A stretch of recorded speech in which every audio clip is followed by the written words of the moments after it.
एखादं चित्र कितीला विकू शकतं? मनात विचार आला?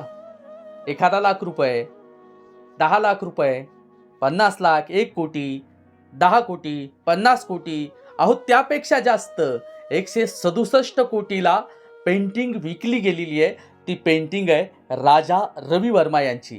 तुम्ही पाहताय राजा रवी वर्मा यांनी काढलेली ही पेंटिंग.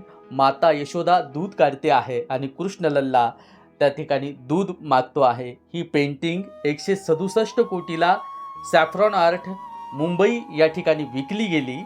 आणि ती पेंटिंग कुणी खरेदी केली आहे माहिती आहे का? ती पेंटिंग खरेदी केलेली आहे सायरस पुनावाला यांनी. आणि राजा रवी वर्मा यांनी 1890 साली काढलेली ही पेंटिंग.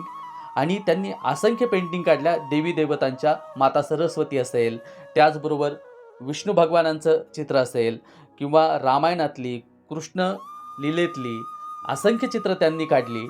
आणि आज ती संस्कृती जी जपली गेली, आपल्या घरात सुद्धा त्यांच्या अनेक पेंटिंग म्हणजे देवी देवतांचे फोटो त्यांनीच काढलेले आपल्या घरात सुद्धा लावले जातात.